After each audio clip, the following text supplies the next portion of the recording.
पनवेल महानगरपालिका क्षेत्रात रस्त्यावर येणारी धोकादायक झाडं अपघातांना निमंत्रण देत आहेत।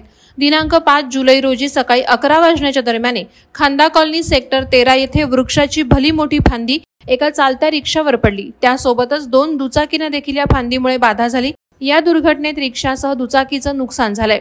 सुदैवाने या दुर्घटनेदरम्यान कोणीही जखमी झालं नाही। लागलीच पनवेल महानगरपालिकेच्या अग्निशमन दलाला पाचारण करण्यात आलं। अग्निशमन दलाच्या जवानांनी वूड कटरच्या सहाय्याने फांदी तोडली आणि रस्ता वाहतुकीसाठी खुला केला। अशीच एक घटना पनवेलमधील वीर सावरकर चौकामध्ये 4 जुलै रोजी सकाळी घडली होती। कार आणि एका दुचाकीवर झाड पडल्याचं अग्निशमन विभागास कळवण्यात आलं। त्यानंतर पनवेल महापालिकेचे अग्निशमन दलाच्या जवानांनी आणि आरोग्य कर्मचारी यांनी रस्त्यावर पडलेलं झाड कापून बाजूला केलं आणि रस्ता वाहतुकीसाठी खुला करून दिला।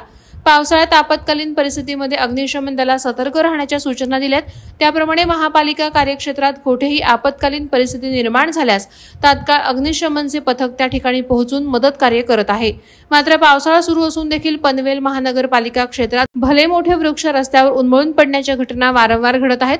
पावसाळ्यापूर्वीच धोकादायक झाडांच्या फांद्या कापल्या नसल्यामुळे ही परिस्थिती उद्भवली आहे। एखाद वेळ मोठी दुर्घटना घडण्याची शक्यता देखील वर्तवण्यात येत आहे। तसंच पावसाळ्यात ओली झालेली झाडं रस्त्यावर पडत असल्याने विजेच्या तारा यांच्या संपर्कात येऊन शॉर्ट सर्किट होण्याच्या अथवा विजेचा धक्का लागण्याच्या घटना देखील घडण्याची शक्यता वर्तवण्यात येत आहे।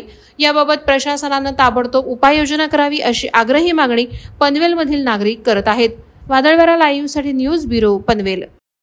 नवी मुंबई व रायगड जिल्ह्यातील ताज्या बातम्या आणि घडामोडींसाठी सबस्क्राईब करा वादळवारा लाईव्ह चॅनल आणि दाबा बेल आयकॉन।